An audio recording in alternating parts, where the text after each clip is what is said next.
powered by the Red 5 Network.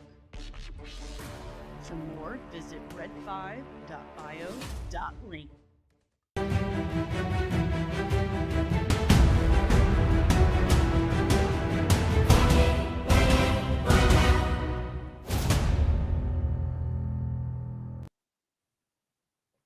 Good morning. Good morning. Hope your coffee's hot. I've got frosted gingerbread this morning. Hello, Music City. Hello, Scarlet Scuttlebutt Podcast. No more Star Trek or Star Trek. Off to a great start. Great start. No more Star Wars babies, he says. Way to go. That's what you did to me. Throwing it out there immediately, making me stumble over my own words because they're hard. Hey, Taco Cat. Jamie, how are you doing? Oh, and Dreaming Tabitha. Hello, hello. Anyone have that honey extension on Chrome? I do, and it just keeps popping up in the worst places. Super inconvenient. Super inconvenient. Good morning. Good morning. And this is your daily dose of dork with me, Danny. We're going to recap the last 24 hours of nerdy news, and we've mostly got Star Wars stuff, which is cool, which is very cool. Hello, creative blue collar guy. Good morning. I feel like I could use some whiskey in my coffee, but that's frowned upon in the workplace. Well, that's why you just don't tell them. You just tell them a little Irish coffee is good for everyone now and again. Good morning, Nicole, nerd sister, hashtag blue wrench girl. Do me a favor before we get moving and give me a big fat thumbs up on the hit the like button down there. I hope you're new. What is wrong with me this morning? I'm on my second cup of coffee. You think I'd be awake? Do me a favor. Hit the like button. Do that for me, please. If you're new, I hope you subscribe and ring the notification bell so you get notified whenever I'm back with even more nerdy goodness. Yes. Yes. And we have lots of rumors to cover. So let's get into this is not my favorite time of year. My sinuses are super dry. You know, the winter. Everything's just dry. Okay. I didn't have this set up before I opened, and I should have. But let's see what we've got here. I don't know if that's the right one. No, it's not. I thought I had that pulled up, but it didn't recognize it. So there's a little bit, like one little rumor for Marvel news. That's all I got is one for Marvel. One for Marvel. Well, possibly a couple. We'll see. So Bill Skarsgård, who voiced Crow, I think it was, in the Eternals movie, he is rumored to play another role in the MCU. Like they're looking at him for something. So that's interesting. I wonder what that could be. Go ahead and drop your speculation in the chat below. I'm a huge Bill Skarsgård fan myself. His whole family is just like the perfect genetic makeup for amazing actors. You've got Stellan Skarsgård, Alexander Skarsgård, Gustav Skarsgård, and Bill Skarsgård. There's a few more siblings, and they all work in entertainment, but I don't know their names off the top of my head. Gustav was in Vikings. He was Floki. We all know Stellan. Okay. Stellan Andor gave one of the greatest speeches of all time in any movie. Hello, Penny. Good morning. Oh, baby love. Get that baby some snuggies for me. Hey, Loki. And you're thinking Dracula. That's possible. I mean, he did pretty good as Nosferatu. I'm going to give you an unpopular opinion. I wasn't blown away by Nosferatu. Just wasn't. being a vampire author myself, I kind of hold that stuff to pretty high standards, and it just didn't blow my skirt up.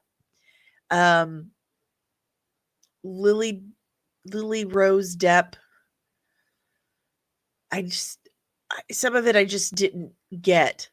Like maybe I need to watch it again. But she had that wild kind of gyrating thing she would do, and maybe I missed something and I need to rewatch it. That is very possible. But this kind of led me to a question that yeah, the original, there's just no beating the original. But it leads me to this question that I kind of ask, like, this is I'm a pretty animated person. I know this. I'm very self-aware. Okay.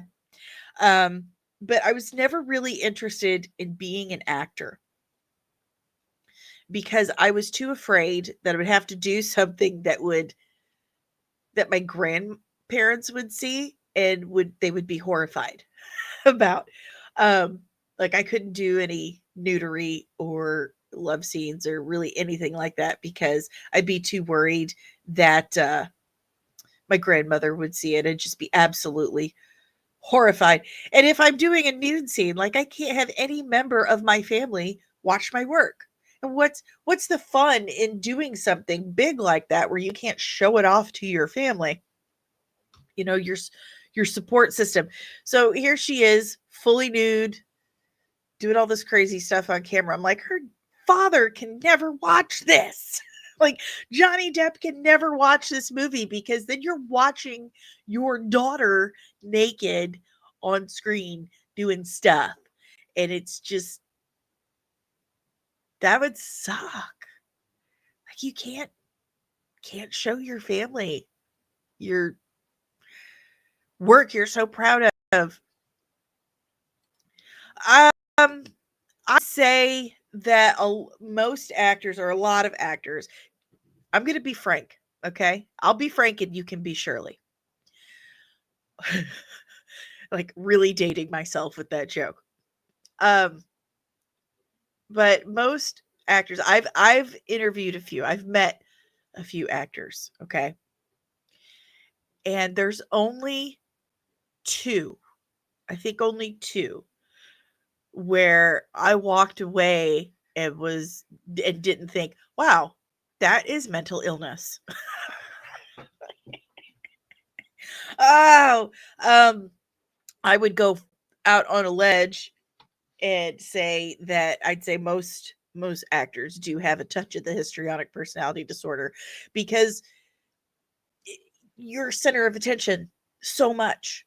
You are center of attention so much, and it does kind of give you this skewed or altered perception of reality, and you get used to it. Fame is absolutely a drug. Attention is 100% a drug, okay? And so in a lot of ways, it's not necessarily their fault. I don't know. Like it's just something that kind of happens, I think. But there's only 2 actors that I've talked to, and you can probably go through my stuff and be like, oh, that I found were very grounded and had very excellent perspective. They kept themselves honest and authentic. And I thought, nice. I appreciate this. But most of the others, like I would say the majority of the others, I'm like,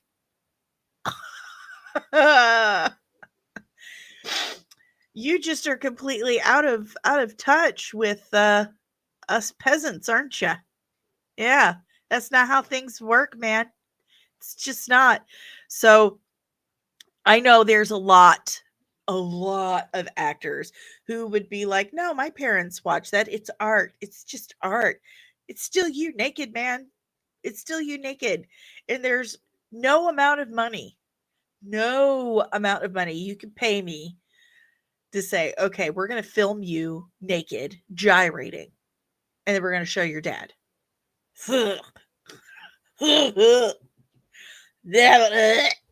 Never, never, never, never, never.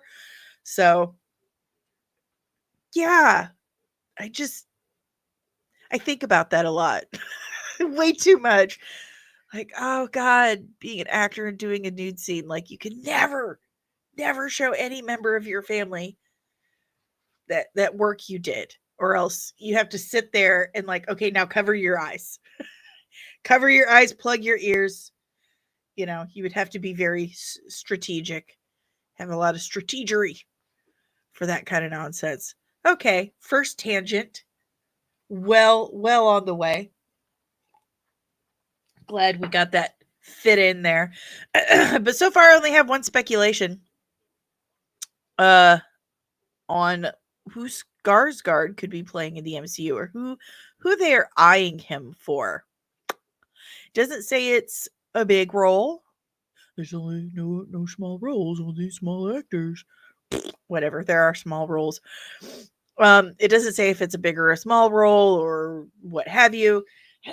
Just that they're eyeing him for something, and I say go for it. He's fantastic. He's a wonderful, wonderful actor. He is one of those actors that possesses that uncanny ability to morph and transform himself, his voice, everything. I would love to talk to this dude, because how he transforms his voice is just it's startling. It's amazing. It's like supernatural. And he has that kind of clay face thing that Jim Carrey has, that ability to I can't I don't know how they do it. It's like he has so much control over every single facial muscle. It just blows my mind. Absolutely impressive. So definitely here for it. Definitely here for Skarsgård.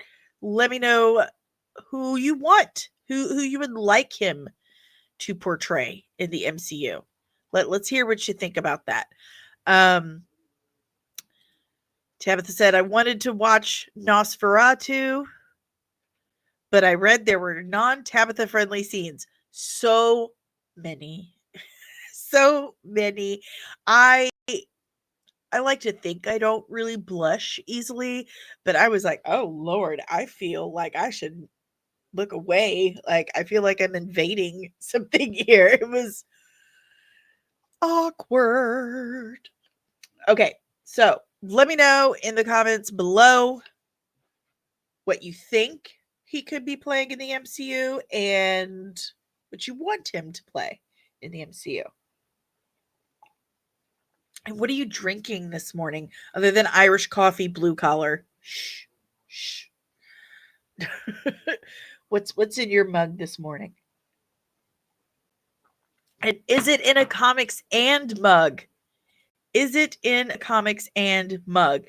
If you don't have one, you can get one at comicsandcosmetics.etsy.com. You can get a Superman mug. You could get a Comics and logo mug. You could get a Chopper mug, Galaxy's Most Wanted Chopper mug. Let's see, there's Dune Prophecy, there's Skeleton Crew. Ooh, that's another thing we're going to talk about in a minute. Okay, so next up, and this one, I've got feelings on. That's weird when it doesn't let you like skip. I don't know why it does that. Probably to make me look bad. Pardon me. Allergies are rough this morning, y'all. It's cold out.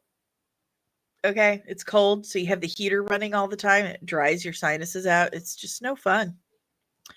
No fun. Okay, so as we talked about a little while back, Aubrey Plaza's husband unalived himself. He took his own existence off the board, and that's really sad. Very, very, very sad. They're young, okay? 40s is still young. Shut up. It's still young. All right? Let me live in my world. Yeah, her husband passed away. It is very tragic. So shortly after, she deactivates her Instagram. Now, it's been out for a while that Meta, Facebook and Instagram and Threads is going to allow for AI accounts. And Mark Zuckerberg, hello, fellow humans, has gone on Joe Rogan and admitted that the Biden administration called him up, yelled at him, yelled at people, threatened them, and said they needed to remove certain things. And that he wants to remove all of those banned words, banned speech. He doesn't want to cancel people, shadow ban people anymore. All that stuff. He wants to be more like how Elon Musk did Twitter. And this, people just absolutely confound me. So a lot of people have screamed like, well, so there goes free speech. Zuck's gonna do a Musk and get rid of free speech. I think of Inigo Montoya in Princess Bride. You keep using that word. I don't think it means what you think it means. No. Banning certain words and canceling and shadow banning people over, pardon me, over their opinions, simple opinions on a platform, that's banning free speech. So let's clear that up real quick. The First Amendment says that you were born with the right to say whatever you want. And we can't take that away from you. We, the government, cannot take away from you your God-given right to free speech. End of quote. That's it. Freedom of expression. You can say whatever you want without fear of persecution from your government.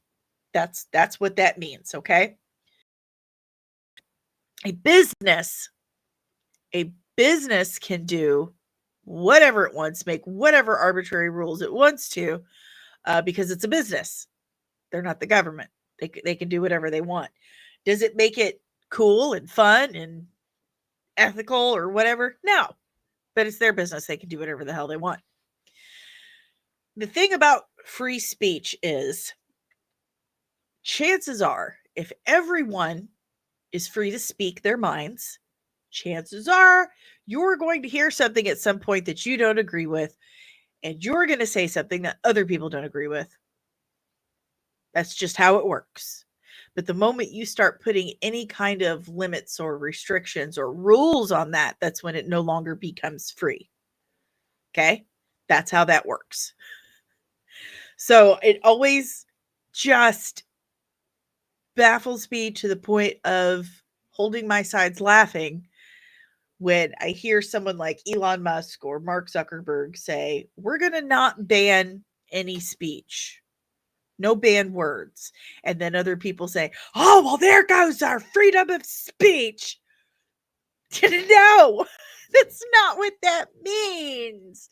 That's not what that means. You're just mad that the people who don't agree with you or you don't agree with are going to be able to have just as much of a platform to speak as you. That's what that means. Okay, so the reason why I went on that kind of ramble, this little journey we're going on, is because so many people, and I mean so many, I've seen this and it's so offensive.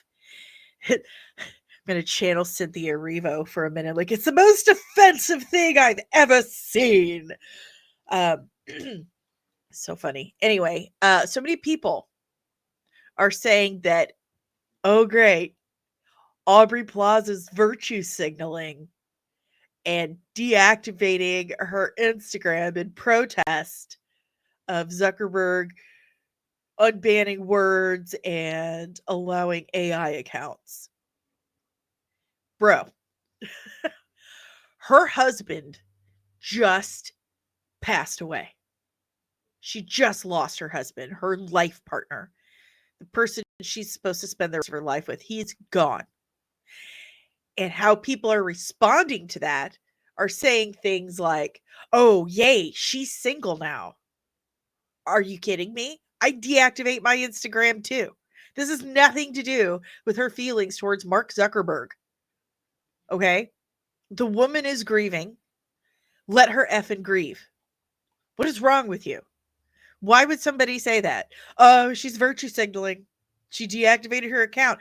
Did she say she was deactivating her account? Did she take pictures and video of her like going like, hold on, deactivating? See, look what I did. Free speech, y'all. No, that's not what happened. It's absolutely not what happened whatsoever. Her husband passed. She's grieving. So don't stop being horrible people. Ah, yes. This is why we're best friends. People said you should never discuss politics or religion for so long that now people don't know how to process different opinions or beliefs without screaming and name calling. It's true. A lot of that has to do with we're so used to talking to each other with these things that we stopped getting punched in the mouth for saying things we absolutely should not. Like, if you say something that's actually super offensive to someone in person, you are going to get an immediate physical consequence. Okay? That's how that works. That's why we have that free speech, because we're supposed to let people know ourselves, hey, I don't like that. Stop saying that. And if they keep saying that, then you just have to not be around that person anymore, because clearly they're not healthy for you. That's how that works. That's how that works. You just become more particular about the people you surround yourself with. It is psychologically proven that you are most like the 5 people you spend most of your time with. Your monkey sphere. Okay? It's a thing. Google it. Google it. Loki says, to be fair, it is also free to say really dumb shit. It doesn't mean people have to listen to you. You are free to be stupid, my friends. You are free to be stupid and not be locked up in stupid jail, because it doesn't exist. It's not real. So you can say really stupid shit all you want. Free from persecution. And you can say it loud. You can say it loud and proud. You can keep saying it louder, but it's not going to force people. It's not going to force people to listen to you. So my absolute heart goes out to Aubrey Plaza. I truly hope that she gets the privacy and room to grieve that she needs, and that people leave her alone. Leave her alone. She just lost her husband. Don't be shitheads. She didn't deactivate her account to make some great, like, really in the midst of her husband passing away, she decides now is the perfect time to show the world how I feel about Mark Zuckerberg, because that's who I'm thinking about right now. Don't be stupid. You know how many times I just want to just blurt out like, oh my God, why are people so dumb? And I don't, because that's rude. That's rude.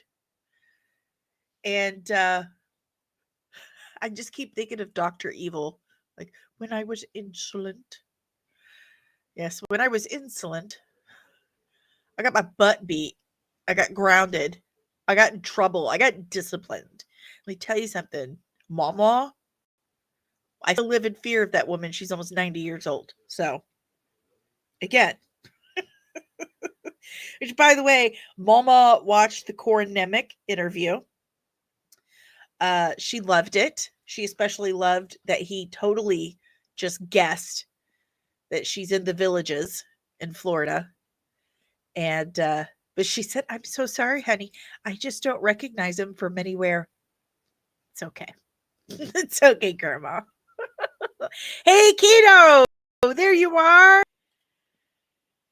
Blue collar, don't be shitheads. That's a tall order for the keyboard warriors out there, right? Don't worry, they've got plenty to talk about. They really like talking about the size of my forehead, my age, my weight, my level of attractiveness. Very important points, super important points to focus on. They've got plenty, so don't worry about it. It's the internet. Look at the people being nasty to the LA fire victims. I can't with those people. Listen, what is happening over there is just I there's no other way to say it but tragic. Tragic. Whatever you believe is going on in LA right now with those wildfires, it is an absolute tragedy because you have innocent people, innocent thousands and thousands, millions, millions. There are 12 million people that live in that area. 12 million people. That is more than your brain can process and comprehend. Millions of people caught in the crossfire of whatever is going on over there. It's Mother Nature plus political stuff plus hedonism. I mean, there's just insanity. People pouring gasoline in sewers. What the? People are losing their entire lives. And when I say their entire lives, I mean their homes packed full of memories and keepsakes and important paperwork. I mean, it's just gone like that. It's just I can't even comprehend it. And listen, celebrities A-list through Z-list, they are human beings too. Some of them, again, like we've just covered, have some altered perceptions of how the world works. That's fine. That's their right.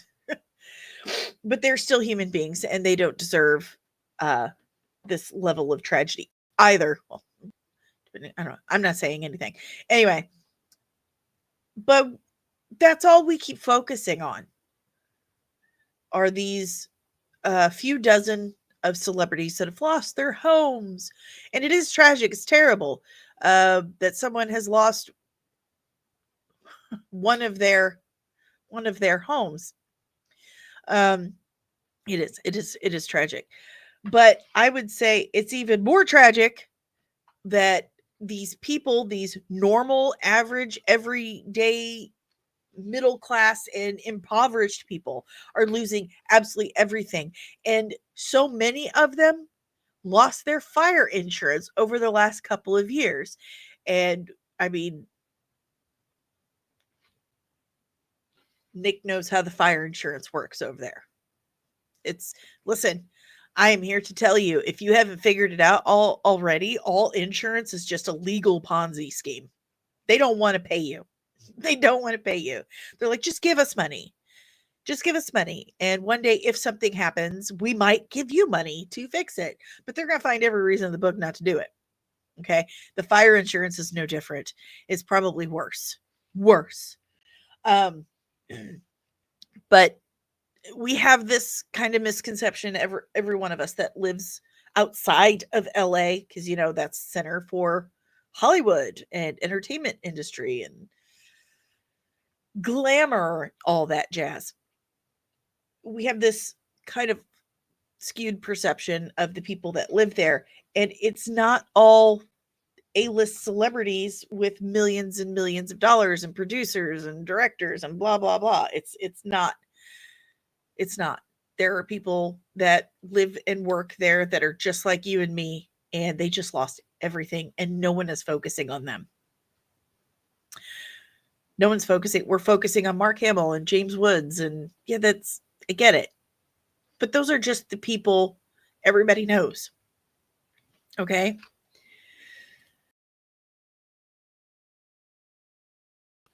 So let's make sure we lift up all those American citizens that have just lost everything. And for what? For what?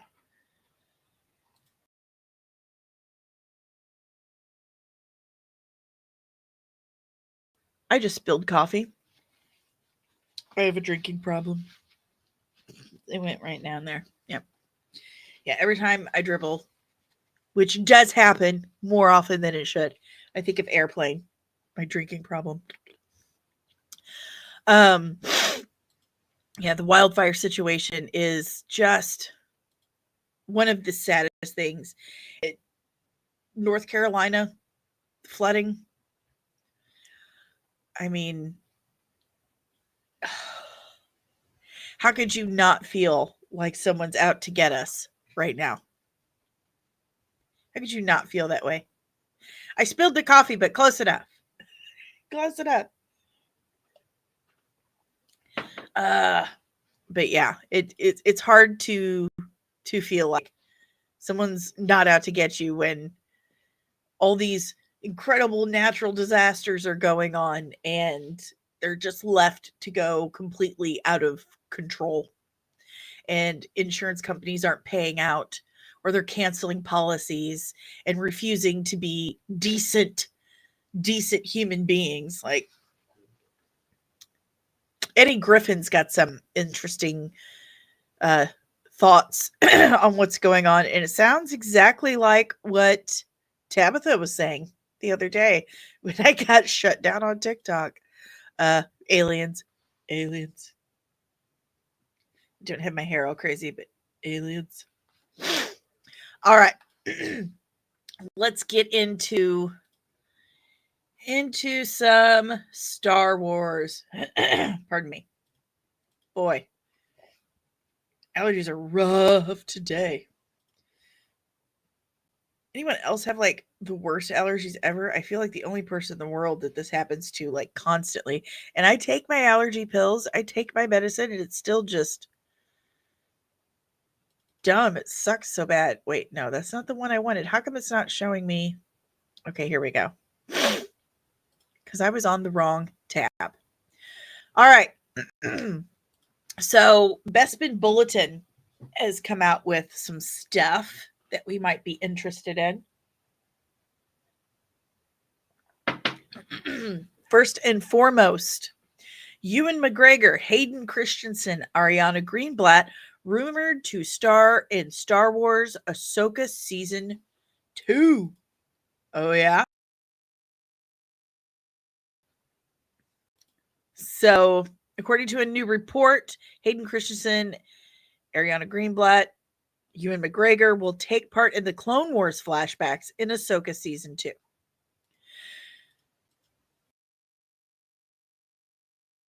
Good grief. The second season for the Disney Plus series Ahsoka is due to begin shooting this April, as I previously exclusively reported. I love how that's highlighted, exclusively reported. And instead of filming in the United States this time, pardon me. Oh my goodness. This is just I'm going to have to talk to them about this Claritin just not doing the job. Instead of filming in the United States this time, the series will be shooting in the United Kingdom. Uh-oh. Sounds like Star Wars is about to buy itself another studio. Recently, I exclusively revealed that Ahsoka Season 2 will be shooting at Longgrass Studios and is operating under the code name Firebird. Last week was also exclusively reported that Jeff Snyder, that Rory McCann, okay, we talked about that. Rory McCann.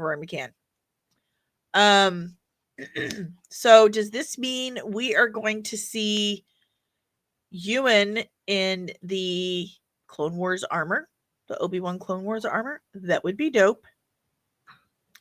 Loki. All Star Wars, all Filoni does anymore is remember Star Wars? Hell, it's all Star Wars does. Call back itself. Yeah, which is why we love Skeleton Crew so much. You know, it's remembering the vibe. They're like, hey, remember Star Wars had this vibe, but not the story or the characters. The story and the characters totally new, and we are absolutely eating it up. But I think people have wanted to see Ewan as Obi-Wan in the Clone Wars armor since Clone Wars, the animated series, came out. So tell me what you guys think about that. I mean, I'm all about seeing Ewan on screen. And Hayden. God bless him. I'm old enough to remember when Hayden was given the business almost as much as Jake Lloyd over his acting ability. Man, people were super cruel to Jake Lloyd and Hayden Christensen back then. It was really pathetic. Like Jake Lloyd was a child. He was a child. And these people ruined his life. Like he just terrible, terrible, terrible the way people can be. And Hayden wasn't okay. Hayden was not a oh God, love him. He was so good looking. Yeah, Hayden, not exactly world class acting champion in uh in the prequels. He's come a long way, baby. Virginia Slims, 1989. But yeah, he's come a long way. Maybe he should have released a diss track. Oh, oh, can you imagine how that would have been handled in 2000? But I think it'd be good. I liked Ahsoka. I mean, I didn't like Ahsoka as much as I like Andor and Skeleton Crew. Definitely liked it 1,000 times better than the Acolyte. That's always going to be in the conversation. Acolyte is going to be the metric to which we compare everything. Like you're going to have Andor and Mando seasons 1 and 2 up here, and then you're going to have Acolyte down here. It's on a scale of Mando season 1 and 2 to Acolyte, where would you place Ahsoka and Skeleton Crew? That's going to be our logarithmic scale. Yeah, there was some crazy rigid dialogue. Like I could only imagine what Sir Alec Guinness would say about the dialogue in the prequels. Like if he had that to say about the original trilogy, like I mean, you could read it, but can you say it? Those are two totally different things. Like, yeah. So there was some clunky dialogue, like I hate sand. Yeah, except for when it's at the beach. I mean, even then it gets in your crack, but still. Nobody is overly fond of sand, Anakin. Like I wonder. I'm just gonna Google something really quick because that's just who I am as a person. Let's see. I love sand. Oh, so someone on no, that's not it was a Reddit thing, but I don't think they're really saying well, wait, no. They're saying I love sand. It's soft and smooth and pleasant. Oh, is it? Is it? I love Sand Lake. I love sand art. See, no one's flat out saying I just love sand. They're saying it ironically. So, well, Tabitha likes sand. Of course she does, because she's just lovely. All right. So you're getting your live action Clone Wars happening in Ahsoka season 2. I wonder if this means we're getting actual Captain Rex. That feels possible. We're gonna have to start keeping our eyes peeled for some Tamora information. Loki. Am I gonna cringe at this? What's gonna happen? Okay, I still put 0 shows above any movies, even the ones I don't like. Star Wars was a movie franchise. That's what once made it worth $4 billion. Making tons of subpar TV shows is diluting it. Yeah, but also, and this is something Ro and I have talked about. Like, could you imagine going back and talking to us as kids or teenagers and being like, "Would you like a Star Wars TV show?" We'd been like, "Yes!" And then telling them, "Well, guess what? You're gonna get so many, and like 2 of them are gonna be great." We've been in like, "Yes, we'll take it." So I try to always, talk to that little kid in me. I don't know if that's always a good thing. All right. So let's find our meat and potatoes. You read the title correct for this stream. Rada the Huttlet is going to be a main plot point in the Mandalorian and Grogu movie. Yeah. Kino, shh. Shh. Oh, it wasn't really a TV show. It was just one episode. One episode. There was a cartoon Ewoks series, and there were some TV movies, and the Ewok Adventures, Caravan of Courage, and that was like a very specific audience. That was child. But first of all, The Mandalorian and Grogu is just an absolute mouthful of a movie title. Just a mouthful. And then there's people like Ro who absolutely do not care for the cutesy stuff. I'm going to push back on you, Kino. I'm going to push back. It was not a series because there was one episode. I'm talking series. I'm talking about a series of episodes over time, making a season. That's what I'm talking about. Pardon me. Tabitha, I still to this day will advocate for the Ewok Adventures, and you know I am there right with you. I have an adopted Ewok son. Okay. We adopted him from the Forest Moon itself. After the Battle of Endor, his parents were killed when a forest walker fell on them. At least that's what we were told. It was, they were not going to do more, honey. They were not going to do more. You're so funny. You're so funny. Okay, so yeah, Ewok Adventure is good stuff. I don't care what you say. But anyway, we got to stay on target. Stay on target. Stay on target. Embo to feature as the main villain in Star Wars, The Mandalorian and Grogu. Am I the only one who thinks that's weird? Is that weird that Embo is the main villain? Like what have we been talking about this whole time? What have they been telling us?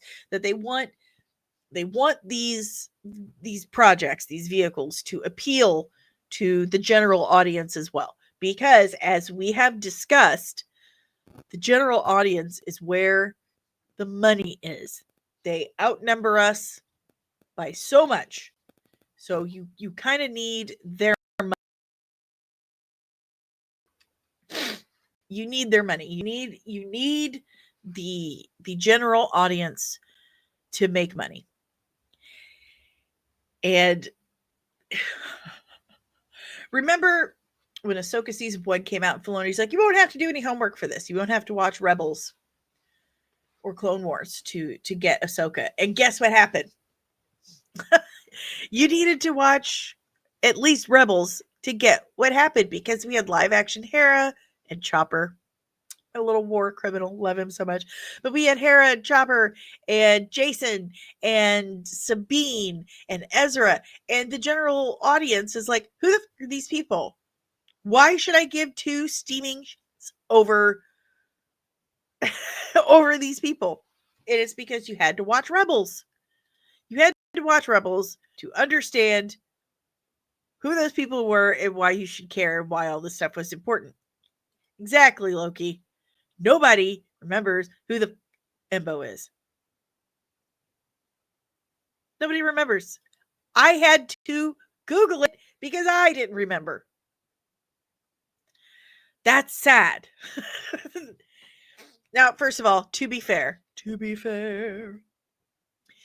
when Clone Wars first came out, I had children in middle school. I'm old. I had children in middle school. So I thought, hold on one second. See time. I thought that it was straight up for kids. Just like the majority of other people. I thought it was straight up for kids. But my kids were watching it because they are kids. They were kids. And, they've been raised on Star Wars and sci-fi and other nerdy things as well. And, they got a couple DVDs and stuff for Christmas, physical copies of the series from Cartoon Network. And, I watched it with them. Like, this isn't bad. Wasn't bad. So I watched it. And then I watched Rebels, kind of feeling that like, oh, this one looks like it's even more for children. I think what was the other one? The Resistance or whatever. That one I didn't watch. That one was like, nope. Bridge too far. Bridge too far. But I don't remember Endo. Endo. I know what Endo is. Hey. Embo. I didn't remember Embo. So I had to look him up on Wikipedia. It says here, another day, another scoop. A scoop I was working on has appeared via another individual or outlet. When you snooze, you lose.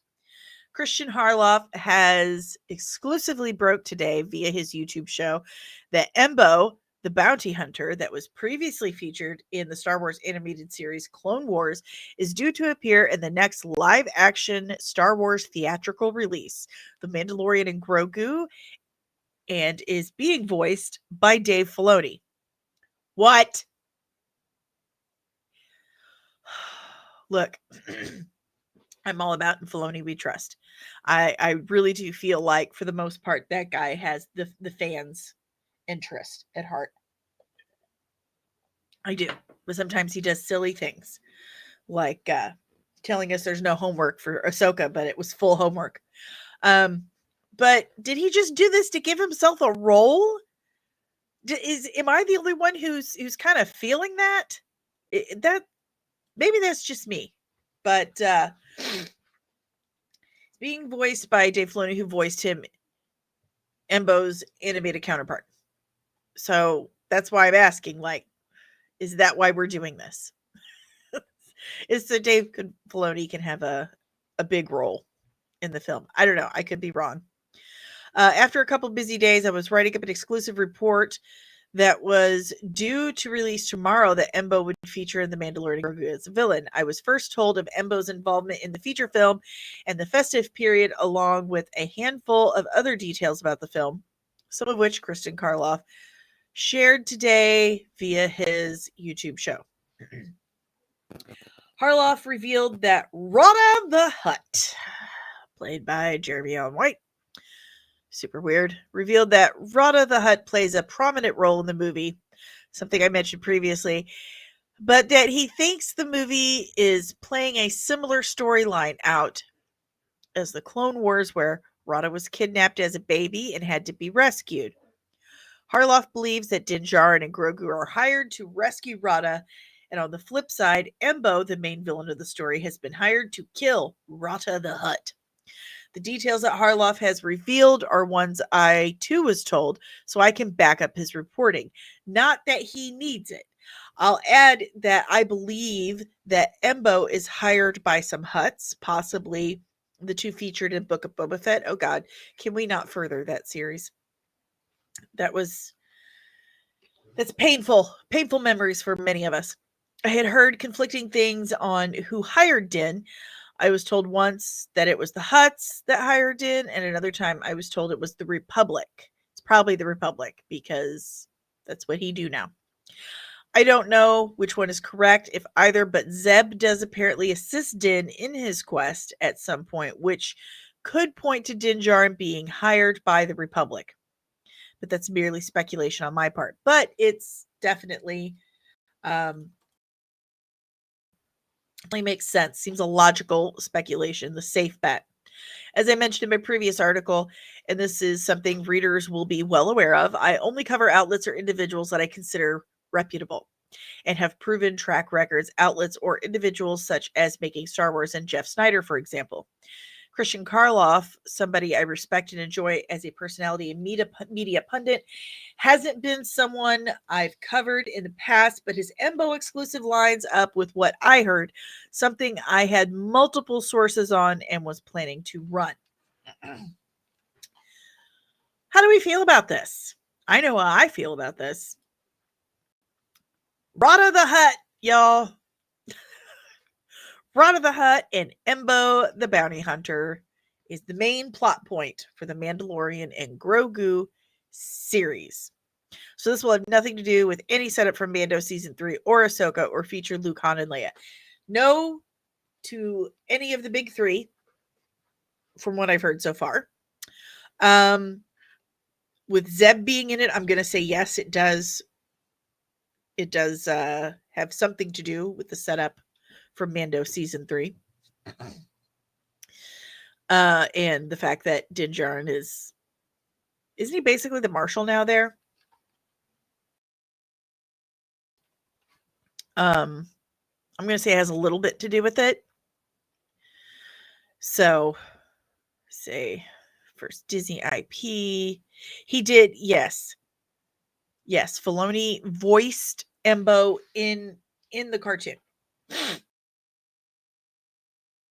Which is what leads me to believe, like, come on, did you pick him because you wanted to insert yourself into the film, or it was cheaper, or you just really felt in your soul Embo needs to be in live action? Not Cad Bane, not Boba Fett, not Asajj Ventress, but Embo. He just really feels passionately about Embo. It does feel like a TV play because, again, it's a deep cut. Yeah, Embo's fine. Embo's fine, but deep cut. We're supposed to be appealing to general audiences. People are going to be like, what the f- is this? Who is this? Who is that worm baby? It's oh, Rebels was the first Disney. Oh, okay. I did not really know that. If I probably used my brain, I might have figured it out, but thank you, Jamie. Yeah, that was season 4 Bando. Mhm. Well, and like I don't know if you caught me saying this before, but in a memento, por favor. But I was told about a year or so ago, almost 2 years now. Oh my gosh. Yeah, that there would not be a legit season 4 of Mandalorian. Season 3 was it for the small screen. That season 4 would be a movie. It would be a movie, and that would be it. And then Pedro Pascal is free to go. Pedro Pascal has not wanted to be a part of this since season 1. And I have that on excellent authority. And I mean excellent. excellent authority. For some reason. Okay. Let me preface by saying this. When Pedro Pascal signed to do Mandalorian, they knew he was already busy filming so many other things. Okay. So they were already aware he's not really going to be on set. He's going to be doing the voiceover work, basically, like doing an animated series. And that it's Brendan Wayne, John Wayne's grandson, who makes excellent whiskey, by the way. I've tried it. Very nice. Very nice. Brendan Wayne is the actual Mandalorian. Pedro Pascal lends the voice. Okay. No, Pedro did not tell me himself, but I cannot. I need to. Please don't make me do this. Just listen, okay? This is something eyewitnesses, and Pedro told this individual, okay? Just trust me on this one. This is facts I'm giving you, not speculation, not rumor. This is not information I asked for. I didn't say, oh, tell me what this was like. None of that. We're just having a conversation and this information comes out. So, anywho, I'm not going to disclose it. I'm not, because Disney will come get me. They friggin' will. Okay, so when Pedro Pascal, when he signed to do Mandalorian, they knew he wasn't going to really be on set. He was going to be doing the voice. Okay. But they decided, they didn't decide. It was in the script. There was a scene at the end of the first season where he takes his helmet off and he had to film for it. Everything you heard about, well, Pedro Pascal's mad because you can't see his face. He wants to be in the suit. He wants to see his face more. That was not true. That was not true. That was people covering their tracks for when what actually happened came out. So, even though they knew he was not going to be on set, he was busy doing other things. He's contractually obligated already to be in person for other things. It seemed to rub people the wrong way. Jon Favreau is known very much to be an actor's director. He's always very concerned with the actor's well-being and comfort levels. He would tell the costume department, the armor department, the hair and makeup, he'd tell all of them, don't leave the actors in the suits, for more than an hour and a half. That's the rule. Hour and a half in the suit at a time. Then they get to disrobe, take a break. Because those things are hot. Okay? There is a very, very good reason why you have dedicated creature performers that are used to that kind of thing. They have trained their bodies. And yeah, they got like little fans and stuff going on in some of them. Some of them have cooling systems, but not all of them. And they're not like a perfect fix. Okay? These things are heavy. They're bulky. They're awkward. And they're hot. And it will absolutely just drain you. So that is why Favreau has this set rule. Performers, actors, hour and a half tops in the suit. For some reason, and this isn't even really specifically known, the production crew speculated that maybe Favreau's issue with him was that he's never on set and it feels like everyone else is doing all this hard work and all Pedro has to do is like, put on some headphones and talk into a microphone, or just upset that he became so popular and he's not, on set wearing those 100-pound suits or whatever. Nobody knows. They think it really could have been something that's absolutely personal between the two.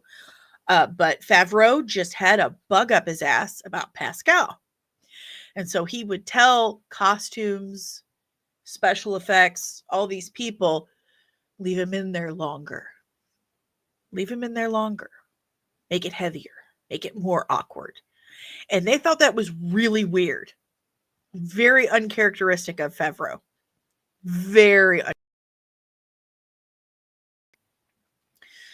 So would just screw with him. Pedro Pascal, what I am told, if you've seen the movie he did with Nick Cage, The Unbearable Burden of Massive Talent, I think is what it's called. Great movie, hilarious movie. You should watch it. But I was told that is Pedro Pascal, just basically playing himself. He is a fanboy himself. He gets very starstruck. He's a very people person, very friendly, likes to joke around, wants people to like him. And that's a very actor personality trait, is wanting people to like you. Okay? Just really wants people to like him, tries to be really friendly. But Favreau, and there's always that one person that other people take their cues from. I mean, Favreau's the director. He's the executive producer. Very naturally, people take their cues from him. And people started being kind of weird to Pascal, like ostracizing him, just ignoring him, being rude, playing pranks on him. And he would go get ready for a scene and he would talk to members of the crew like, I just don't understand. What did I do? What did I do? Like, why are they so mean to me? I don't understand. Timothy Oliphant apparently is a total, he is not a nice guy, but the women would just swoon whenever he walked by. Listen, given the choice between a skeletal, old ass looking Timothy Oliphant and Pedro Pascal, I am not going to drool over that skeleton of a man. I'm like, hello, Pedro. What?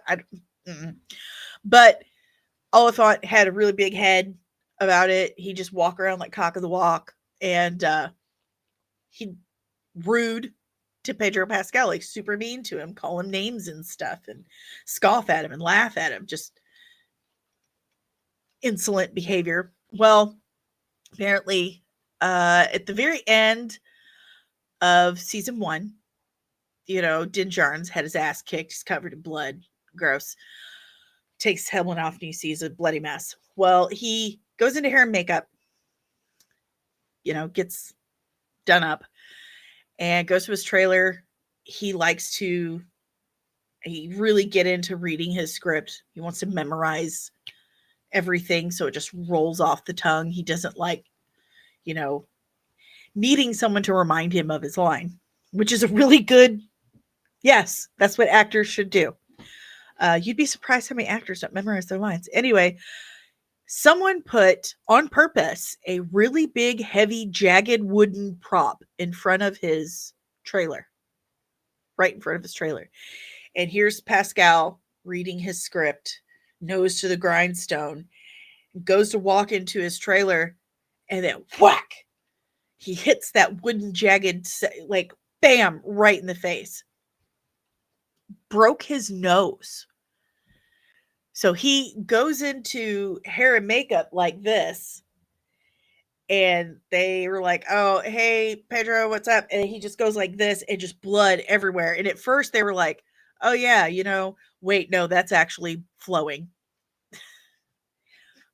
If you look in the gallery, if you watch the gallery for season 1, you'll see the scar right here. But that actually happened. They treated him like garbage on set, so much so that discussions were had like, well, we've never said who the actual Mandalorian is. We've never said that, so it could be anyone. We could replace him if he leaves. We could replace him. So actors get out of that contract. He's like, I'm done. You can sue me, you can do whatever you want, but I'm out. I don't want to do this anymore. So he did season 3, because he's contractually obligated to round it out the 2 more seasons. So I was told that he'll do the movie and then he's done. That satisfies the agreement. But that's why one of the reasons, the main reason why season 3 was a disaster, because all of their plans that they had went out the window and they had to start shifting the focus off Pedro onto Bo-Katan. So what resulted was an absolute cluster of holes. Just not cool. So yeah, Pedro's out. You won't really see Din Djarin again after the movie. He's done. He's absolutely done.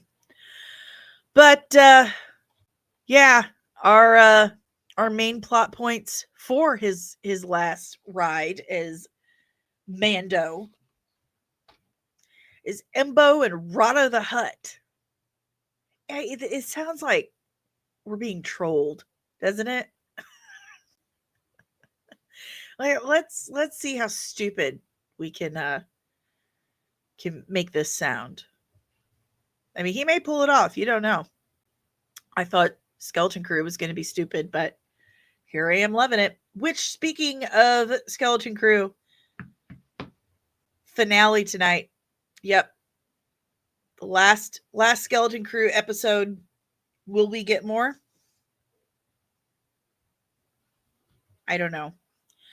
Their numbers, the first couple of episodes were way worse than the Akoshite, so who knows?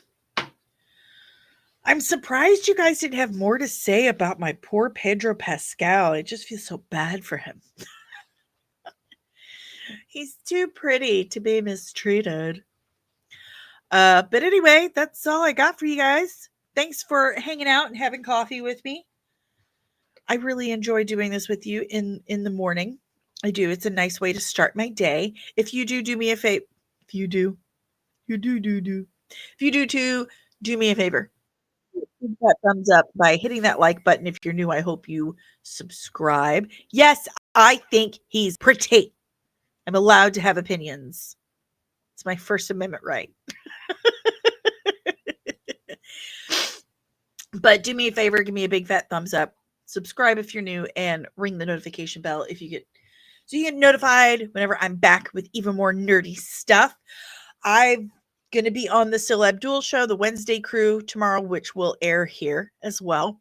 But then Friday, we're going to get down on Friday. As Rebecca Black demands, we have our nerdy news in the morning, obvi. But then at 2 o'clock Central Time, so 3 o'clock Eastern Time, I have an interview. We have the writer-director of a movie called Millennium Bugs coming on, and it's going to be fun. He's a nice guy, Alejandro Montoya Marin. Very nice, very interesting movie. I enjoyed it. It's about these two crazy kids and the days leading up to Y2K, 12/31/99. And it really does a good job of encapsulating life then and the actual concerns and stuff. But it's kind of a coming of age story for the most forgotten generation there is. So we're going to be talking to him Friday at 2, and I hope you guys show up for that and ask some questions. If you would like to help support the channel in ways other than just hitting like and subscribe, which are amazing ways, I keep trying to turn that comment off and it wouldn't drop. If you would help support the channel in other ways other than, hitting like and subscribe and sharing, which is super handy and wonderful, thank you for that. But if you'd like to help out in other ways, you can do so by hitting that, where did it go? Hitting that QR code right here, or going to the link right down here. It's buymeacoffee.com/comicsatmua. You could tip me as little or as much as you like. If you don't want to use that, if that's too complicated for you and you want to use something else, that's fine. I have Cash App too. Yep. Right there. There it is. See? I also have Patreon. And I was thinking of doing a giveaway that the next 3 people that sign up for the second tier, if you sign up for the second tier of my Patreon, I will send you a couple comic books. How about that? The next 3 people that sign up for the mid tier of my Patreon, I will send you a couple comic books. That's multiple. And I'll let you pick from my pile. Let you pick what you get. So the next 3 people, there are 3 tiers starting as little as $3 a month. You get behind the scenes, outtakes, ask me anything. You can request breakdowns. You get merch every 3 months for the first year. It's pretty cool stuff. I like to think pretty cool stuff. I also have the merch store where you can get the mugs we talked about. Not this one. This is not my mug. This is that Zap or whatever it's called. Came from Walmart. It's real nice. But I have lots of designs there. And I'm also sponsored by Apotheosis Comics and Lounge in St. Louis. You guys heard me talk about them many times. They're really awesome. Get your apparel, your games, your collectibles, your comics, and comic book subscriptions at shopapotheosis.com/comics and use code comics and at checkout for 10% off. I'm also a member of the Red 5 Network. We are a family of content creators and podcasters, all encompassing nerdy stuff, especially Star Wars. There are so many Star Wars podcasts in the Red 5 family. If you want to check them out, go to red5.bio.link for the full comprehensive list of all Red 5 members. But that is all I got for you guys today. Thank you so much for hanging out. I've been Danny.